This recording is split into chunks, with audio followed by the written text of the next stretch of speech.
अगर आप भी चाहते हैं बिट्टू मलंगिया इंटरटेनमेंट का ऑडियो वीडियो सबसे पहले आप तक पहुंचे, तो लाल बटन को दबाकर चैनल को सब्सक्राइब करें और बेल आइकन दबाना ना भूलें।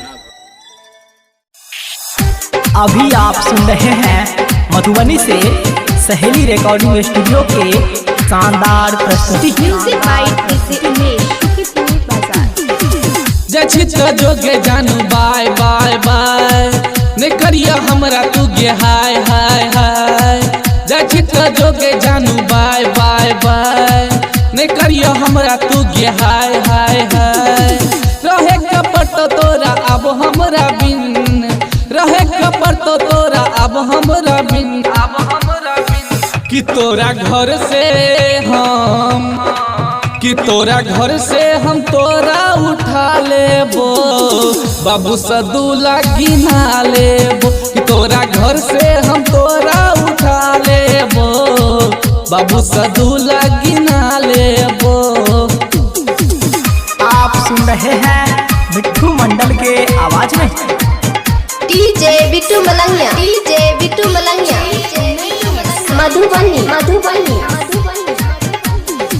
रोजा तू करे छी बहुते बहाना, करने छी हमरा प्यार गे। एना जे कर भी त तू है छोरिया, घर फले बहु उठाई गे, घर फले बहु उठाई गे। रोजा तू करे छी बहुते बहाना, करने छी हमरा प्यार गे। एना जे कर भी तू है छोरिया, घर सले बहु उठाई गे। करिया न तू है गे कोनो डरामा, करिया न तू है गे कोनो डरामा। कि तोरा घर से हम तोरा उठा लेबो, बाबू से दूल्हा गिना लेबो। कि तोरा घर से हम तोरा उठा लेबो, बाबू से दूल्हा गिना लेबो। अभी आप सुन रहे हैं मधुबनी से सहेली रिकॉर्डिंग स्टूडियो के शानदार प्रस्तुति।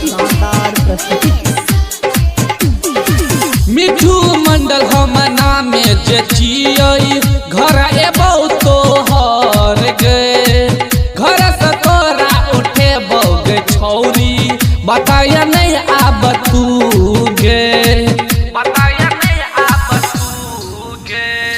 रटन रमन राना चियौ दीवाना, कर लेना ओकरा से प्यार गए। भेजे तो चिंटू मंडल खूबे बदनामी, आ जोन पी के पास गे। सुमन मंडल कहे प्यारे तू छी, गोलू मंडल कहे प्यारे तू छी। कि तोरा घर से हम तोरा उठा लेबो, बाबू से दूल्हा गिना लेबो। कि तोरा घर से हम तोरा उठा लेबो, बाबू से दूल्हा गिना लेबो। Presented by Bittu Malangiya Entertainment।